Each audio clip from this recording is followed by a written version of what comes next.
आपण पाहत आहात सत्याची बाजू मांडणारं हक्काचं न्यूज चॅनल M24 तास।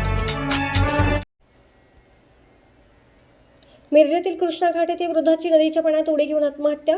कृष्णा नदीत वृद्धाने दुचाकी कडेला लावून घेतली होती पाण्यात उडी। मिरजेतील कृष्णा घाट येथे वृद्धाने कृष्णा नदीच्या पाण्यात उडी घेऊन आपली जीवनयात्रा संपवली। बुधवारी सदर मयत वृद्धाचा मृतदेह सांगलीच्या स्पेशल रेस्क्यू आपत्कालीन पथकाच्या जवानांनी बाहेर काढला।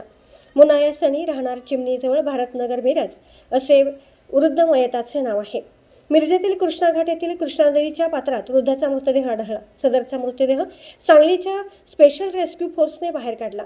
मुन्ना या सनी असे मयत वृद्धाचे नाव आहे। सदरचे वृद्ध हे मिरजेतील चिमणी परिसर भारतनगर येथे राहत असून ते घरातून बेपत्ता असल्याची नोंद मिरजेतील महात्मा गांधी चौक पोलीस ठाण्यात नातेवाईकांकडून करण्यात आली होती। सदरच्या मयत वृद्धाने सोमवारी 10 वाजण्याच्या सुमारास कृष्णा घाट येथे त्यांच्याजवळ असलेली दुचाकी उभी करून पाण्यात उडी मारली होती।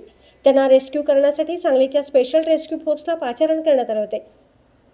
कालपासून सुरू असलेल्या शोध कार्याला मंगळवारी यश मिळाले। मंगळवारी सदर उडी घेतलेल्या वृद्धाचा मृतदेह मिरज ग्रामीण पोलीस स्टेशनच्या हद्दीत नदीच्या पाण्यात स्पेशल रेस्क्यू फोर्सने रेस्क्यू केला। घटनास्थळी महात्मा गांधी चौक पोलीस, मिरज ग्रामीण पोलीस तसेच अग्निशमन दल दाखल झाले होते। सदरचा मृतदेह रेस्क्यू करण्यासाठी स्पेशल रेस्क्यू फोर्स आपत्कालीन पथकाचे कैलास वडर, महेश गमाने, सागर जाधव, आकाश घोलप, कृष्णा हेगडे, रामचंद्र चव्हाण आणि अग्निशमन दलाचे लिंगाप्पा कांबळे यांनी अथक परिश्रम घेतले।